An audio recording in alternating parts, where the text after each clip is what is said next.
Thank you. Senator Booker. Thank you, Mr. Chairman. Ms. Yates, Acting Attorney General, as Acting Attorney General, there's many occasions where I felt like you stood up for justice and actually brought a lot of important integrity to the system and to our institutions. And I remember being very grateful that you ordered the Justice Department not to defend President Trump's unlawful travel ban, for example, against 7 majority Muslim countries.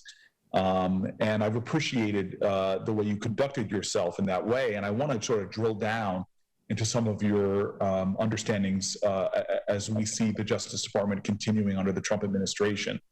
In many ways, I believe it's been politicized and manipulated instead of focusing on those interests of justice and democracy. So, for example, we know that Russia wants to interfere in our election this year.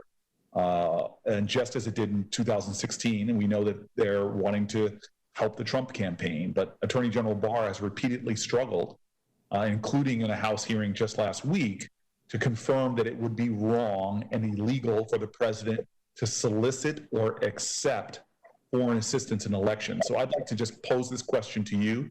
Is it legal or appropriate for a presidential candidate or campaign to solicit or accept help from a foreign government in an election? No, it's not. And beyond that, I would hope that they would report that to law enforcement.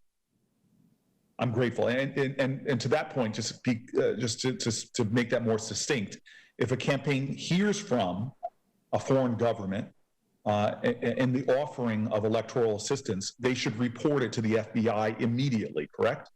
Absolutely, yes.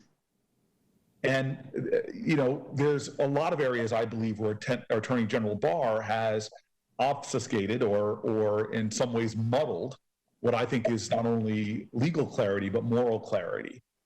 We've seen him and other Justice Department leaders intervene in prosecutions arising from the Russian investigation of the 2 close associates of President Trump. I think Michael Flynn and Roger Stone are examples of that. We've seen Attorney General Barr engineering the removal of U.S. attorneys who apparently were not sufficiently friendly to the president's personal interests. And we've seen Attorney General Barr distort the findings of the special counsel Mueller's report on the Trump campaign's link to Russian interference and President Trump's later efforts to obstruct that investigation. And so, do you think actions like these are consistent with the Justice Department's duty, as you said, and I quote you, to always seek justice and stand for what's right? You know, I think that the highest responsibility of any lawyer at the Department of Justice is to ensure that you're going about doing your job in a way that will inspire the public trust. And the public has to be assured that the rules apply the same to everyone. There's no people who aren't treated specially, and that the law is not used as a cudgel to go after people who are enemies or not friends. And that is the most sacrosanct obligation of the Department of Justice. And so based on your 3 decades of experience at the Justice Department under presidents of both parties, do you think the department's recent attempts to dismiss the Flynn case have damaged the credibility? Are they unprecedented in terms of what you've seen under presidents of both parties? And what do you think should be done about this going forward? Well, I think anytime you have something like this, where there is certainly a appearance as you start there that someone who is close to the president is being treated differently. And then when you look at the underlying facts and you see that, in fact, positions are being taken by the Justice Department that have never been taken in any other similar cases before. And the fact that no career person would sign that pleading, that all does have to give you some pause. And then last week, Attorney General Barr refused to agree that he would wait to release a report by the U.S. Attorney John Durham until after the election in November. I'd like to enter to the record a New York Times article from today entitled, Will Bill Barr Try to Help Trump Win the Election? The article details Attorney General Barr's apparent efforts to override key Justice Department policies and norms by deploying this and other investigations for political purposes. And if that article can be entered to the record, Mr. Chairman? Without objection. And so, Ms. Yates, the Inspector General's report stated that in the run-up to the 2016 election, you, quote, did not want to do anything that could potentially impact candidate Trump.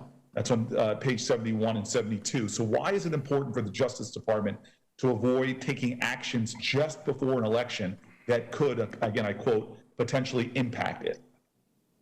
This is an important principle that applies not just in the investigation of the president, but in any investigation that could involve an elected official. And, I prosecuted public corruption cases as an AUSA, and I'll tell you, we didn't take any action, whether it was a case involving a local sheriff or a governor or a senator.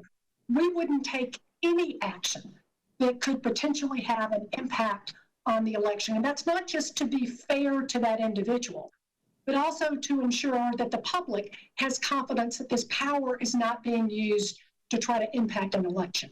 In this case, when you mentioned Trump, I have a very specific recollection of activity with respect to Paul Manafort and my talking to the FBI to make sure that they weren't doing anything publicly with respect to Mr. Manafort, even though he was no longer even with the campaign at this point, but that they weren't doing anything publicly with respect to Mr. Manafort, because that could be unfair to then candidate Donald Trump.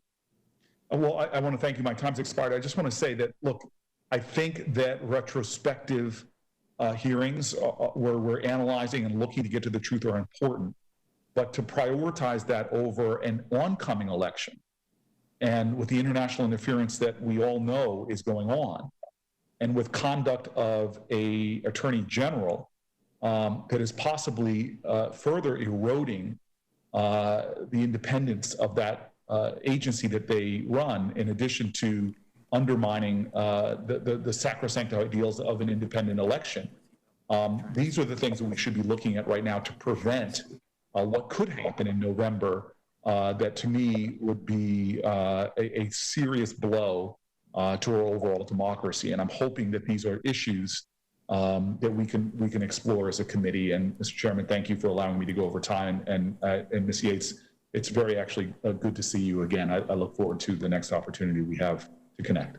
Thank you.